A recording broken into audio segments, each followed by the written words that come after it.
Hi everyone, thanks so much for listening to another episode of Dogman Encounters Radio. I'm Vic Cundiff and I'll be your host for the show. Before we bring on tonight's guest, if you've had a Dogman encounter and would like to speak with me about it, whether in private or on the show, please go to dogmanencounters.com and submit a report. I'd love to hear from you. If you've had a Sasquatch sighting and would like to be a guest on Bigfoot Eyewitness Radio, please go to bigfooteyewitness.com and submit a report. All right, let's bring on tonight's guest. Tonight's guest is Eric. Eric, welcome to the show. Thanks, Vic. Glad to be on.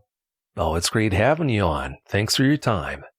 Eric, please give us a brief bio on yourself. I'm 19 years old. I'm a college student, a junior at one of the three major big colleges in my state.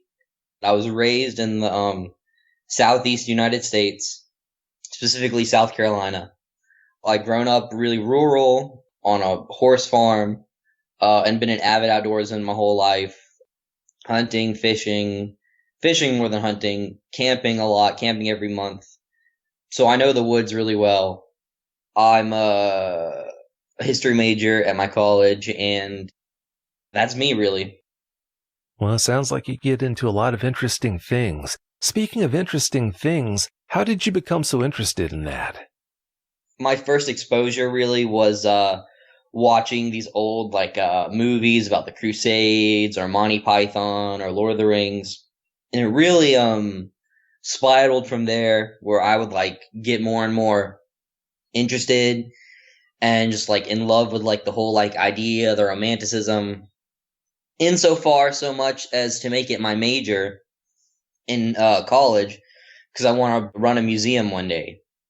And part of that desire, interest towards the medieval is I do this thing called H.E.M.A, which that's an acronym, H.E.M.A, for Historical European Martial Arts, which is a study and practice of primarily medieval sword fighting, but also other martial arts from medieval Europe all the way down to antiquity Europe. So involved with that is I've done it for the past 2.5 years. I've trained relentlessly every single month. I'll go and I'll train, I'll work out, and insofar so much as it's gotten me into other hobbies like reenacting a little bit, and it's really been quite illuminating for my major, along with me learning all these new things that I hadn't learned before. It's given me a whole new perspective on how things would work back then.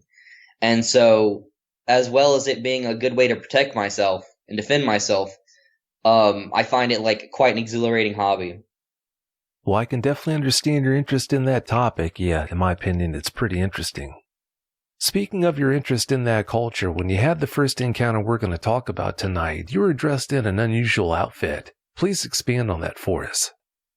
When I got my interest in H.E.M.A, I also subsequently got an interest in this thing called SCA and reenacting. And I'd always wanted medieval, not reproduction, but authentic medieval armor, such as mail, plated mail, plate, lamellar. I'd been interested in it, and so I bought actual armor. And the outfit is not entirely done, but I've worked really hard throughout high school and college to save up a lot of money. And my extra money, my extra income that I wasn't saving, I would often use it to invest in things like that, or an actual sword or things like that. Something that was quality that I couldn't get a lot of, but would be of a very high standard. And so I'd put together this whole outfit, plated mail, padding, an armored helmet, specifically Ottoman, and greaves and such things like that. And I wanted to run around in them, not just for activity purposes, but also physical fitness and exercise. My school is in a small metropolitan area. Not much of a city, really, but it's incredibly urban, and it's in the middle of a swamp, so I can't really run down the street here dressed up as some medieval figure with a sword on my hip because that would attract the attention of, normal people and police, and I might get funny looks or get accosted. So there's this state park probably 2 hours away. I would guess like 150 something miles. I don't know exactly off the top of my head, but it's called Santee State Park, and it's also in a swamp, but less so. And I'd go there at least twice a month, usually, sometimes more. I'd drive there, then I'd dress up, and then they have an 8 mile, almost 8 mile, like 7.6, 7.7 mile trail there that I would often run. And I knew this trail like the back of my hand. It wasn't anything like special. I mean, it wasn't an incredibly difficult trail. It was mostly flat, but there were a few dips and such things. And I would often go dress like that because I felt like it'd be remote enough that hikers who were passing by or bike riders would just give me looks, but then wouldn't do anything about it. Most people kind of just would give you a look and then like go about their business, but some would like want to take pictures with you, and others want to like yell at you. So that's why I prefer to do it in a very rural setting. After one time doing it in the streets of the city I live in, I decided, I need to find a new place. Yeah, sounds like that was a good idea, deciding to run in the park that way. All right, Eric, please tell us about your encounters. Give us every last detail that comes to mind. Okay, so I've had multiple encounters, but the first one was definitely the most intense, I suppose, and clear. It was late November, and I'd been running late that day to like go, because often I would also stay at the park that I would be hiking in, running in, and I would often like go up the next day and I'd fish a little bit, or I would just hang out and enjoy nature.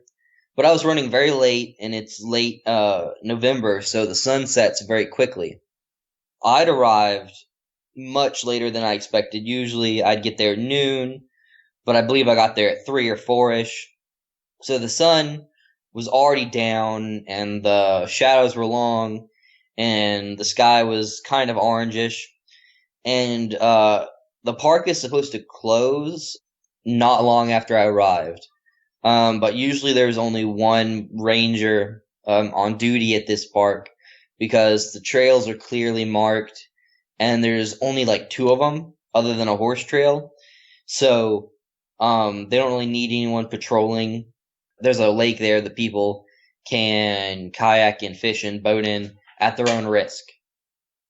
I'd gotten there, and I knew the ranger, and I waved, and I went and parked, and then I got out, and I got dressed in my armor. I got my sword on my hip, and I was ready to go, pretty much. And it was like 4:30ish now, and I was like, okay, well, it's only 7.6 miles. I know this place. There's nothing out here that's gonna really bother me. The alligators stay down in the swamp.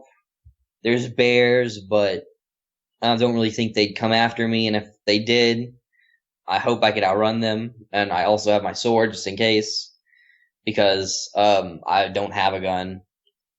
And so I started jogging, and at this point, it was late in the year, so there's not a whole ton of hikers or bikers out at this time, especially like at the time of day. But plus it being not a super popular state park, really. I mean, it's in the summertime, it's far more popular, but in the fall and early winter, like it was at that point, no, there was barely anyone there. So I passed maybe one person around like the half-mile mark, and then I'm going. And I'm going. And I usually put music in, so I can't hear anything. I'm usually just hear my breathing and whatever music I'm listening to at that point. So I'm going, and no music, so I'm just hearing the clinking of my metal and the pounding of my feet. And okay, so the trail isn't so much like a rural trail. It's probably big enough for a car to fit on. It's like 9 yards across. Is rather large across, and it's gravel with steep slopes on either side. And both sides usually go down into swampy forest. Like not so much. It's very thickly wooded with the deepest I'd say is like waist deep to maybe chest deep water pools, with very muddy soil, and very thick with thin new oaks or ash and stuff like that. So it's very dense. And at this point, I've been going, and it's almost evening, like almost evening. It's sort of grayish out, and I get to about the 4.5 mile mark. And the first thing that really hits me as I'm going here, as I'm running, I'm jogging, is sound first. Because normally like a helmet, like a medieval helmet, it'll stifle your senses. I mean, of course, sense of smell, but most importantly, hearing and eyesight, because you have thin slots, so that weaponry cannot get in them. But even over the sound of jingling metal, I could hear teeth on teeth, or like the sound of like meat chewed slash ripping, like gnashing, I suppose, like squelching, like gnashing, like you'd imagine like you throw a piece of meat to like your dog, or maybe like you have like a cat and it's like eating a mouse or something like that, and it's chewing. And so I hear it, and I'm really confused because they say we don't have panthers down here, but I don't believe them. But I didn't think it was that. I didn't really think a bear could be that loud, especially a black bear, because the ones we have here are much smaller because it's a warmer climate than up north. So I was genuinely really confused. But I kind of put it out of my mind because when I'm in like the jogging, I'm in almost like a trance. So like my mind is working, but my body is acting on its own accord. And I'm going, and I ran. There's like a turn in the road and like trail, and the trees coming up out of the swamp are like high enough that you can't see down the trail from the turn. And I come around the turn, and off to the side of the road, there's like a small bit of like grass that is there before it goes down into like the swamp, before the slope goes down.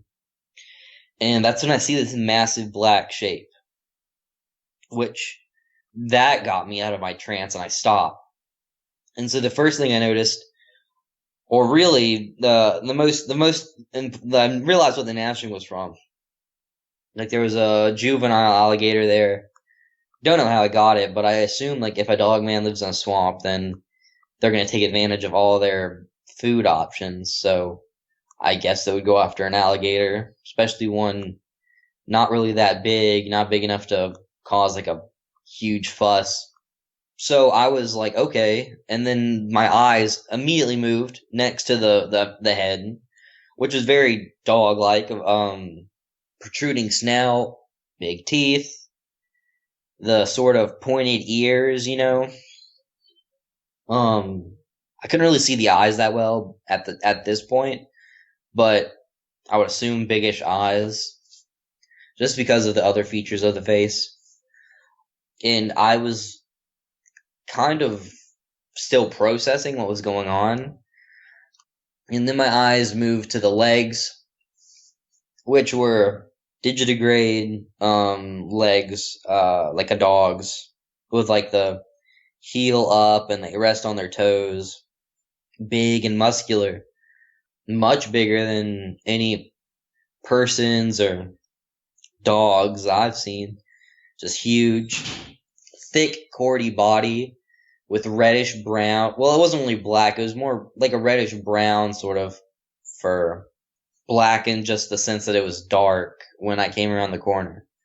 But reddish brown fur now that I'm like watching it, and thickly like corded flesh, muscle, I couldn't see the hands, but the arms seemed kind of human-like, in that the fact that they had an elbow and they went down and they were probably holding onto their onto the kill, and everything's like bathed in like a grayish sort of hue, like after, like right before it gets dark. And I remember after seeing all of this, seeing like this figure, I remember first there was denial, but then it immediately went to, this is a werewolf, or this is some kind of demon, or maybe this is something Tyr would send, and it couldn't have not heard me. Armor, especially the type of armor that I had, is very loud because it's a bunch of interlocking little chains connected to plates with plates on top of it. So it's metal hitting metal while you're running. So it's not like it would be muffled or anything. It's quite loud. And so like it didn't look at me at first, and I'm backing up, and then it sort of looks at me, and it's got these big eyes, amberish. I don't know how to describe the color, but not like dark, but like I guess amberish is a good descriptor of it. But I'm not entirely sure. But like it looked my way. I couldn't really tell if it made eye contact or anything because my own eyes aren't that great. But like I'm looking at it, and I know it sees me. Like there's no way it couldn't see me. I'm also sweaty from running 4.5 miles.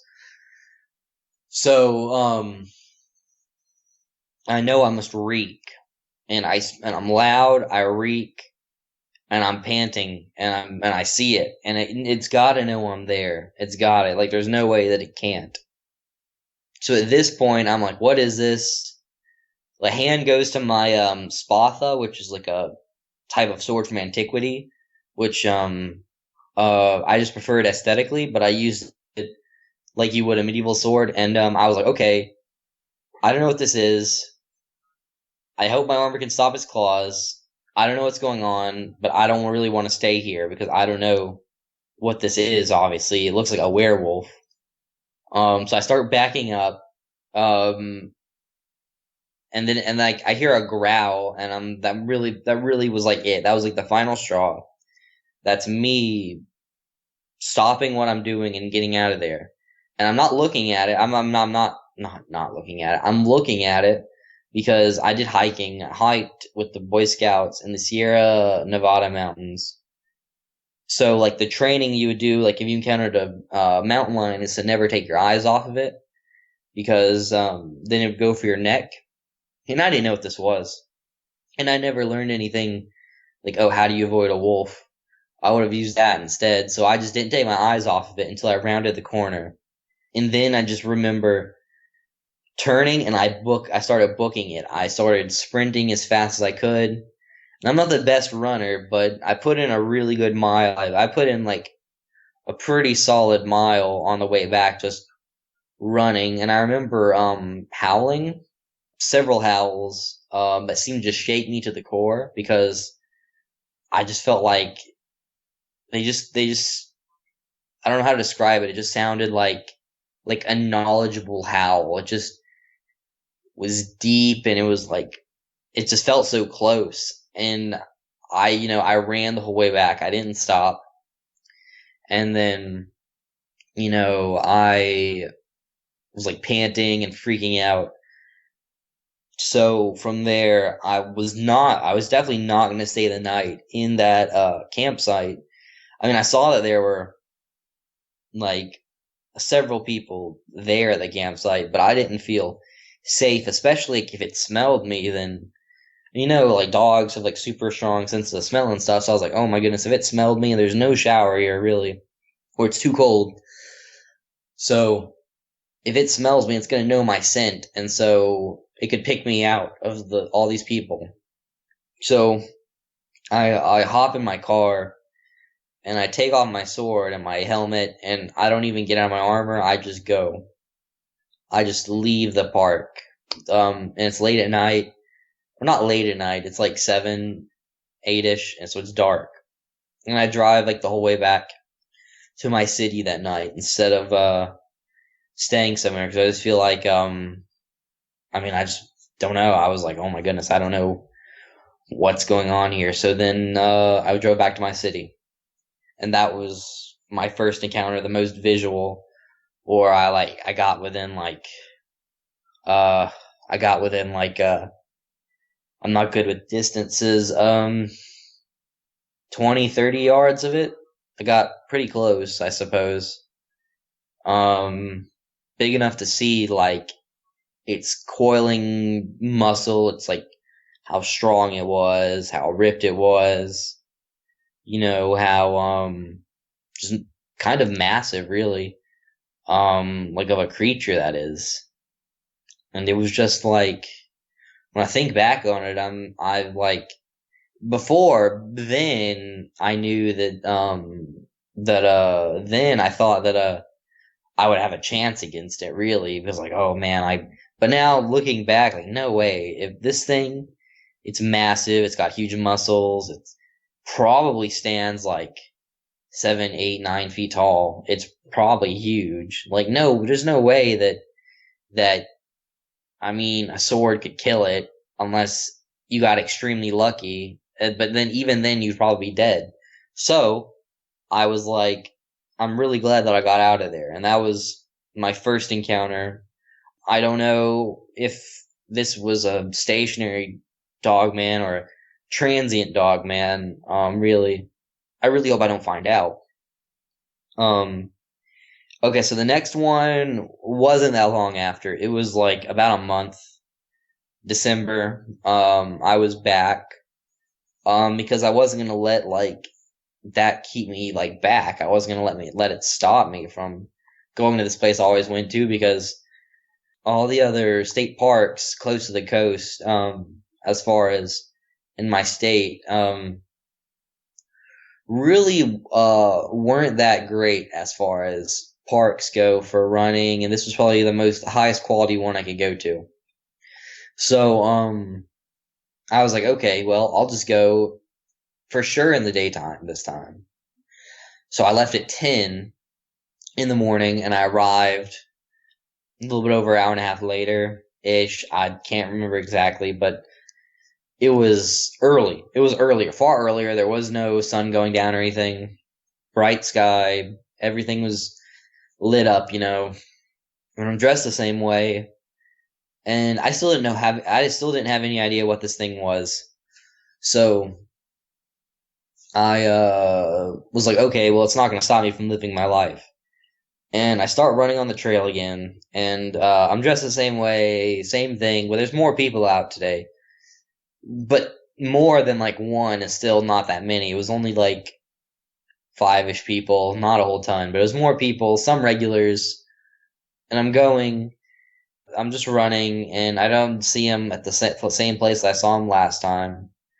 I passed by where it had been sitting. There's no signs of it there, which I wouldn't expect there to be, because it was a month before on a relatively well-traveled trail. The road's gravel-ish, gravel and sand sort of thing mixture, so mostly gravel with some sand, so I wasn't expecting anything to survive. And so I'm running, and I pass by it, don't see any sign of them, so I'm like, oh yeah, this is great. And I get it most of the way down the trail. And there's this one area of the trail where there's a dip and a stream that runs through the swamp. Sort of runs across the trail, but it's not that deep. And I run through it, and right past it is a natural spring where they bubble up water into this natural pool where there's it's fresh water that you can drink. There's no usually there's it's safe to drink. And there's some benches, and I stopped there, and behind this is the edge of the park. Behind this is another historical place, a historical plantation house sort of building. And here the trees aren't in the swamp. They're structured rows of pine trees that was like started during FDR's New Deal plan, like for working, and like in South Carolina, they would plant trees in rows just to give just to enhance the logging industry and to give people work to do. And you see it all over the state. But that's what they were doing here. So there's clear like thoroughfares through the trees. And I'm sitting there and I see it and how it was I saw it again, which I assume is the same one, reddish brown fur, hunched over kind of, facing away from me. Definitely not towards me.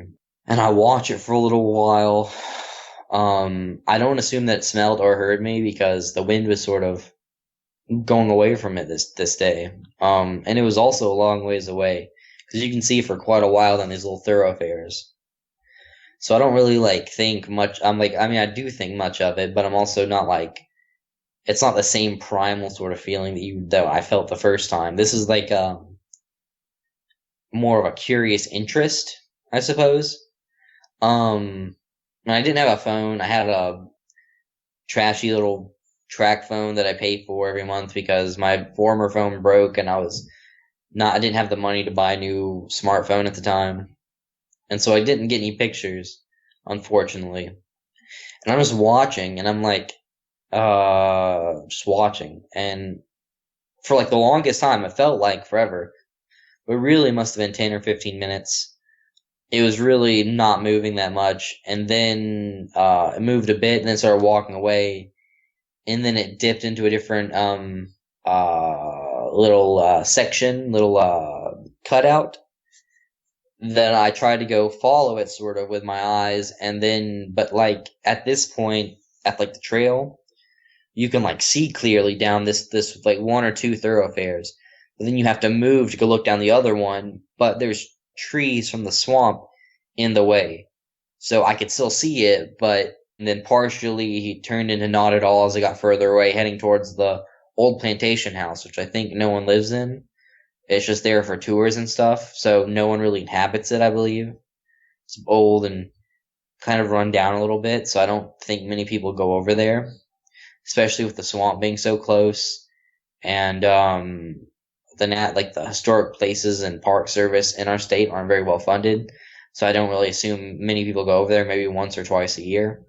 So it just walked off, like kind of walked, like a hunched over walk, away. And I was like, okay, well, that's really disturbing. I'm also really curious about it. Don't know what it is. I guess it's a werewolf. Could it be a natural creature? No clue. Person that turns into a wolf at this point, no clue. I don't know. I was giving some credence to the old legends at that point.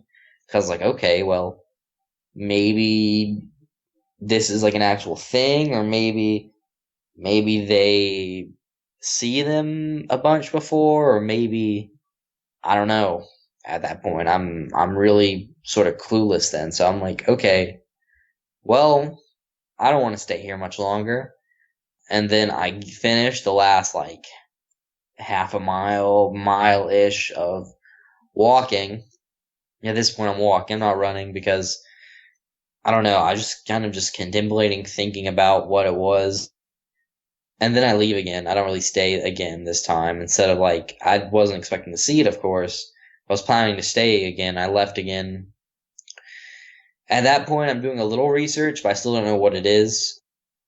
And then the third encounter wasn't until like a month ago.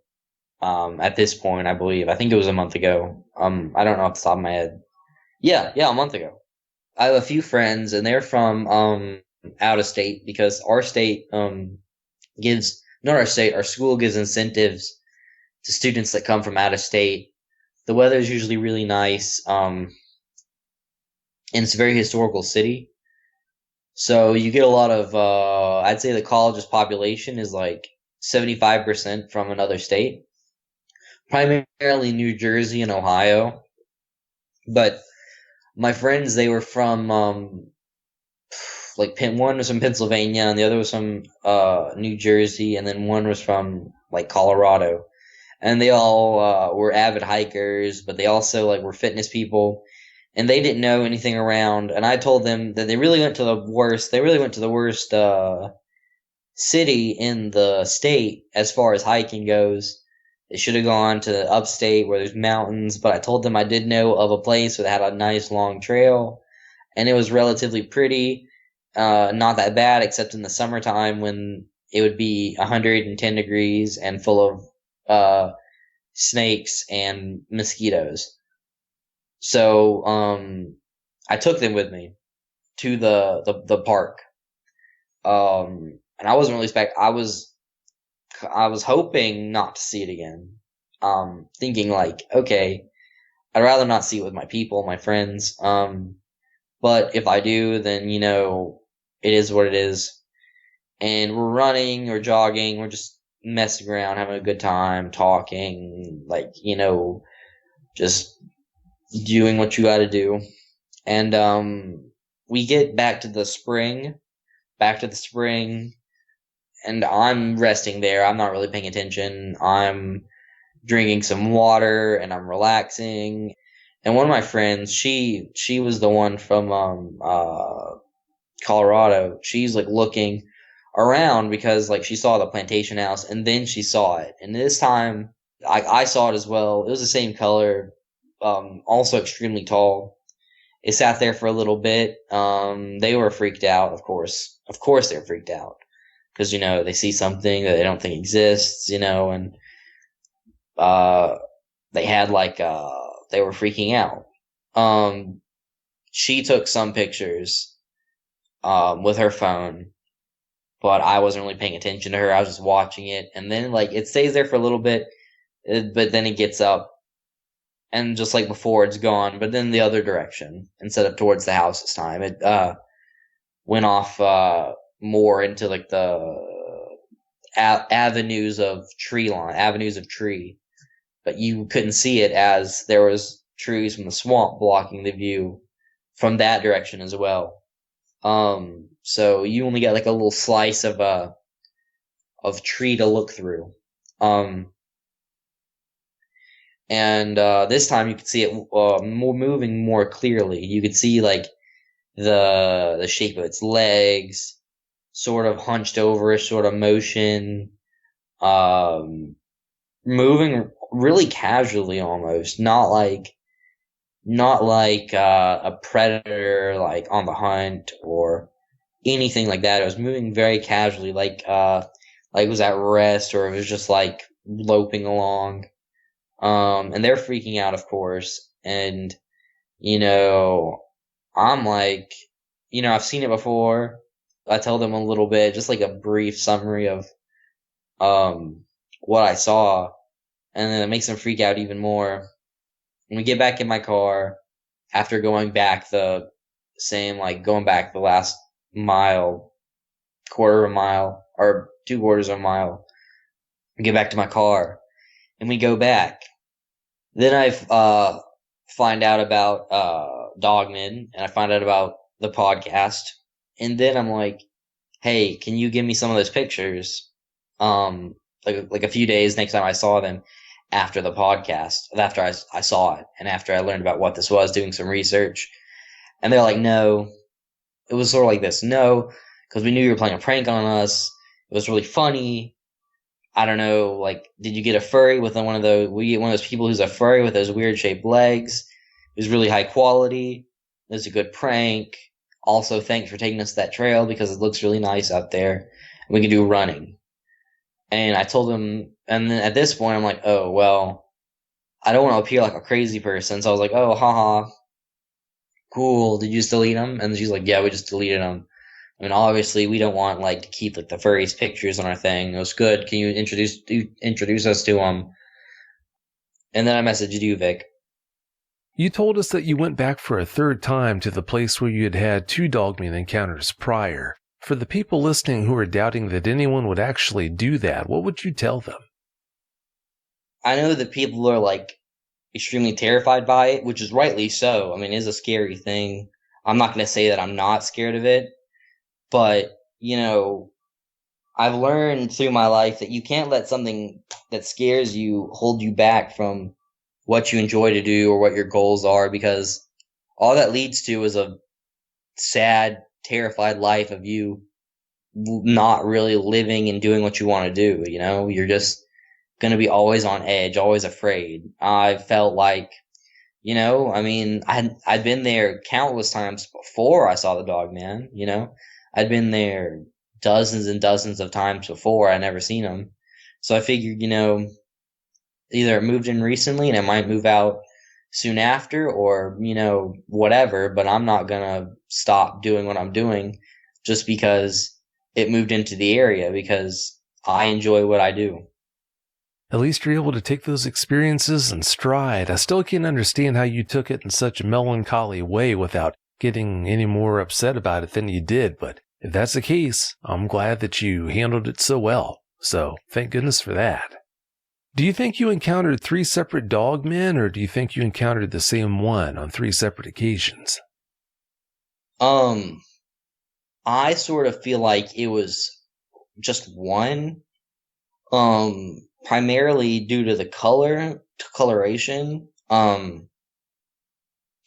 Also because, while the swamps themselves, there's a lot of the swamps in the park, and there's only really 1 or 2 trails. So a lot of the swamp is not really seen, but I still don't see how like a whole community could thrive there, if that makes any sense, in that woody swamp. Because they're so big, they probably need a lot of calories. But I feel like 1 could probably manage pretty well there. I feel like 1 could like live, because I know the wildlife. There's wild boar, there's bear, there's no panther, but I believe there is, and there's alligator, along with deer and plenty of small game. But the deer themselves are pretty small there, so I would assume that it's the same one. Maybe nesting nearby or something like that. I don't know exactly. I was a bio major for a while, but I don't really know exactly what a predator's behavior like that would be like. So I wouldn't say with any sense of validity, but, I assume that it would probably just be 1 solitary. They could be living near the rundown plantation, because after that there's also tons and tons and tons of juvenile, or at the time there's tons and tons of juvenile pine tree, which aren't really curated. When they plant down a bunch of pine trees, they really just plant them down and they leave them for 16-ish years, and then they come back and cut them all down, and that's pretty much the extent of their moderation within the state. So seeing all of those juvenile pine trees that go up like 10, 12 feet, I assume that anything could get lost in there. Well, it does sound like a great place for a dogman to make a home. I've got to give that to you. You told us about the friend you have who's a ranger in the park. Did you ever ask him if he had heard about other people having encounters with dogmen there? I mentioned it one time. I didn't ask him specifically about like dogmen themselves, or like if there's any other encounters. But I asked him, like, do you think like a really like large canid could like exist in the swamp? And he got really clammy, or not. I guess I don't know if clammy is the right word, but he was just like, he was just like giving like short answers, and he's like, I don't really know like what you're getting at, Eric, but I really doubt like a big dog could live here. There's plenty of wildlife. Boar and deer, and he was like, why do you think they would never see one? No. So he got like sort of dismissive, clammy, short answers, and that kind of tuned me into like, maybe I shouldn't ask about this. Maybe, I don't know. This was only recently. This was last week. After I went back for my monthly run and stuff, and after watching some of your podcasts, I think like maybe he really didn't want to talk about it and didn't want me to get involved and stuff, so I kind of dropped it there. Yeah, sure sounds like that just might have been the case. Well, we're about out of time here, Eric. Before we get out of here, do you have any closing comments you'd like to share? Well, guys, if you're gonna go out there, life is like a open book. It's like an endless journey. You can be afraid, and I know that they're terrifying creatures, but just precaution, precaution, precaution, precaution. It is what it is. You're not gonna make them go extinct. One person can't do that. And I assume they're far too prevalent and dangerous for that to happen. So you just gotta live with it, so just don't do anything stupid and you should be okay. Otherwise, just live your life, I guess. Well, that's really good advice. Eric, I want to thank you so much for coming on and sharing those experiences with us. I really do appreciate it. Thanks, Vic. I really appreciate you having me on. Oh, you're welcome. Thanks again so much. Have a great night. If you've had a Dogman encounter of your own and would like to speak with me, whether in private or on the show, please go to dogmanencounters.com and submit a report. I'd love to hear from you.